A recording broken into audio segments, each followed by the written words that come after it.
Hey guys, welcome to our channel. आज हम start करने वाले हैं chapter 13 direct and inverse proportions. तो आज हम इस वाली वीडियो में एक्सरसाइज 13.1 का क्वेश्चन 1 एंड क्वेश्चन 2 स्टार्ट करेंगे। तो चलो स्टार्ट करते हैं। तो देखो, हमें क्वेश्चन 1 में बोला है following are the car parking charges near a railway station up to.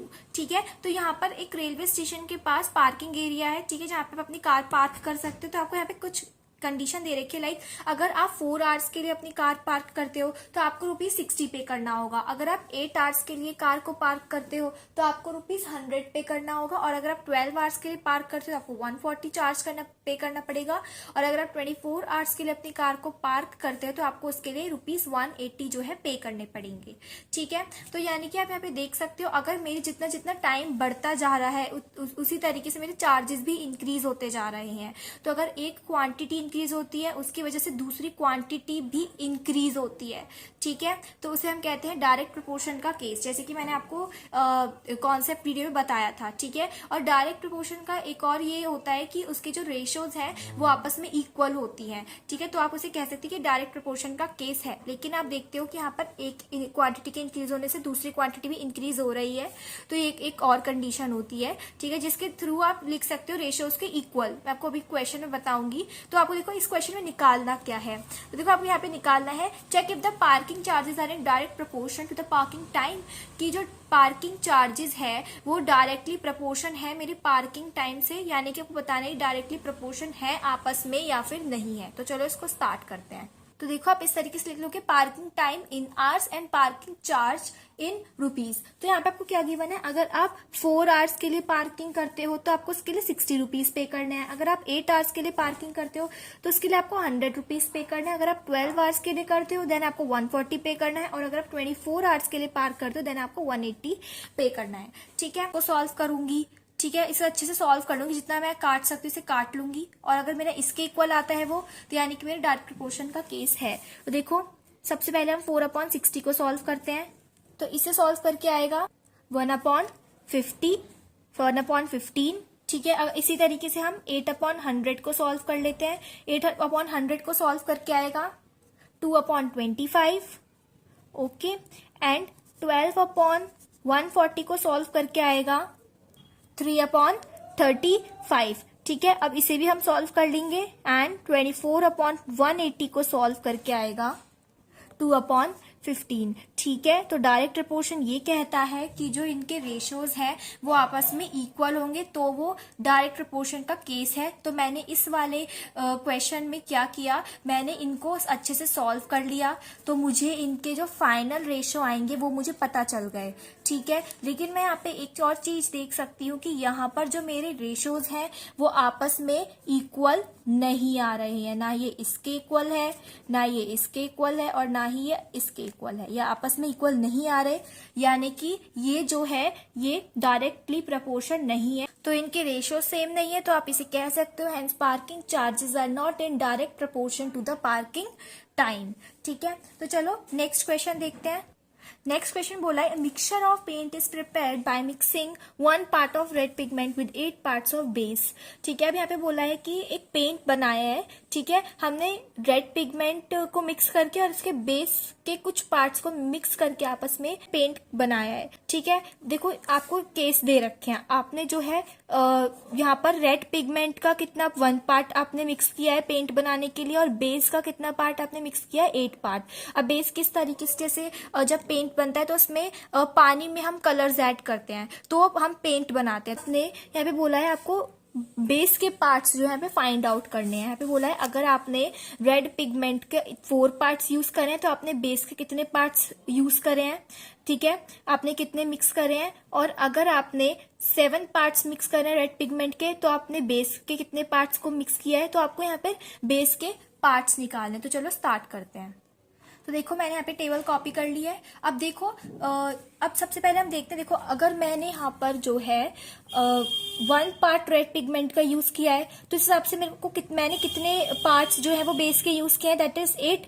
अगर मैं 4 parts of pigment red pigment use करती हूँ तो उसके लिए मुझे कितना बेस यूज करना है। तो मुझे इनकी वैल्यूज को आपस में निकालना है, लेट करना होगा। लेट जो आपको निकालनी है वैल्यूज, उसके लिए आप लेट करोगे।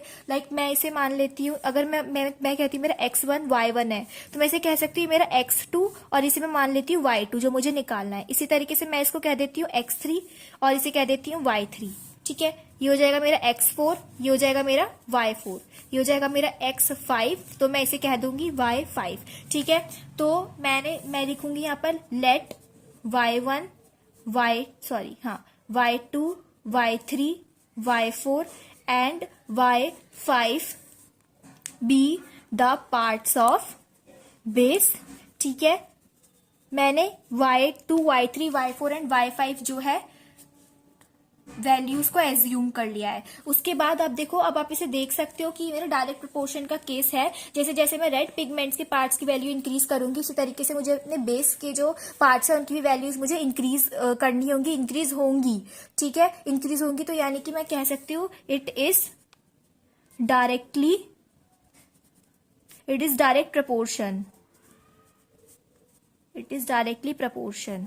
ठीक है, तो मैं इसको किस तरीके से लिख सकती हूँ, मैंने आपको बताया था, इसे हम रेशो को आपस में इसके इक्वल लिख सकते हैं क्योंकि डायरेक्ट प्रपोर्शन का केस है। ठीक है, डायरेक्ट प्रपोर्शन में क्या होता है, रेशोज आपस में इक्वल होती है और ये भी एक डायरेक्ट प्रपोर्शन का एक केस है। तो सबसे पहले तो आपको लिखना है इट इज डायरेक्ट प्रपोर्शन। उसके बाद आप लिख सकते हो, ये देखो ये आपस में इक्वल ही होंगे, x1 अपॉन y1 ये किसके इक्वल होगा, x2 अपॉन y2 के इक्वल होगा, because this is a case of direct proportion. ठीक है, तो देखो अब हम वैल्यूज डाल देंगे। x1 की वैल्यू क्या है 1, ठीक है, और y1 की वैल्यू क्या है 8। ठीक है, अब इसी तरीके से x2 की वैल्यू क्या है 4 और y2 की वैल्यू हमें निकालनी है, तो y2 की जगह मैं y2 ही लिखूंगी। ठीक है, आगे जब हम सॉल्व करेंगे तो क्या करेंगे, आगे हम क्रॉस मल्टीप्लाई करेंगे। ठीक है, तो देखो यहाँ ये नीचे डिवाइड में उधर 1 के साथ मल्टीप्लाई में चला जाएगा, ये डिवाइड में इधर आके 4 के साथ ही हो जाएगा मल्टीप्लाई। ठीक है, सॉल्व करने के बाद ये हो जाएगा y2 और ये हो जाएगा 32, यानी कि मुझे पता चल गया कि जो मेरी y2 की वैल्यू है दिस इज 32। ठीक है, अब देखो एक बार मैंने x1 y1 को x2 y2 के इक्वल रखा, अब एक बार मैं क्या करूंगी, मैं x1 y1 को मैं x3 y3 के इक्वल रखूंगी। अब देखो जिस तरीके से एक बार मैंने x1 y1 को x2 y2 के इक्वल रखा, अब एक बार मैं x1 y1 को x3 y3 के इक्वल रखूंगी। ठीक है, तो x1 upon y1 is what 1 upon 8। ठीक है, वैल्यूज मैंने पुट कर दी, x3 की वैल्यू 7 है और y3 की आपको निकालने, तो y3 की जगह आप y3 ही रहने दो। ठीक है, देन उसके बाद हम क्या करते हैं, क्रॉस मल्टीप्लाई करते हैं। नेक्स्ट स्टेप ये हो जाएगा 1 मल्टीप्लाई y3 और ये इधर हो जाएगा मल्टीप्लाई 7 मल्टीप्लाई 8। ठीक है, अब ये हो जाएगा y3 और इसे मल्टीप्लाई करके आ जाएगा 56। अब देखो, अब नेक्स्ट में मैं क्या करूंगी, अब देखो इस तरीके से मेरे को y3 की वैल्यू भी पता चल गई। अब एक बार मैं x1 y1 को किसके इक्वल रखूंगी, x4 y4 के।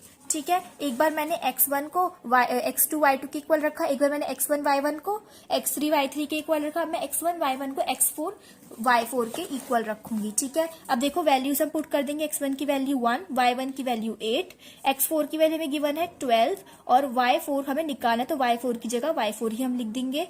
Then next step is cross multiply. अब ये हो जाएगा 1 multiply y4 is equals to 8 multiply 12। अब इसे सॉल्व करके आ जाएगा 96। तो आपको इससे y4 की भी वैल्यू पता चल गई। ठीक है, अब इसी तरीके से मैं एक बार x1 y1 को किसके इक्वल रखूंगी, x5 y5 के इक्वल रखूंगी, फिर वैल्यूज पुट कर देंगे। ठीक है, हो जाएगा 20 upon y5। Then next step is what, cross multiply. ठीक है, क्रॉस मल्टीप्लाई अब हम कर देंगे, ये हो जाएगा 8 मल्टीप्लाई 20 और इसे सॉल्व करके आ जाएगा 160। ठीक है, and this is your answer. तो आपको पता चल गया कि अगर आप 4 parts of red pigment use कर रहे हैं पेंट के मिक्सचर में, तो आपको कितने पार्ट्स ऑफ बेस यूज करना है, दैट इज 32। और अगर आप 7 parts of red pigment use करते हैं तो आपको कितना बेस यूज करना है, कितने parts of base, that is 56। और अगर आप 12 पार्ट्स ऑफ रेड पिगमेंट, अगर आप 20 parts of red pigment use करते हो तो आपको 160 पार्ट्स ऑफ बेस यूज करना है। ठीक है, सो गाइस ये था आपका 1 and 2 क्वेश्चन। ठीक है, सो गाइस अगर आपको ये वाला वीडियो मेरा पसंद आया तो मेरी वीडियो को लाइक कर देना, शेयर कर देना, मेरे चैनल को सब्सक्राइब कर देना, बेल आइकन प्रेस करना मत भूलना। थैंक यू, मिलते हैं अगली वीडियो में।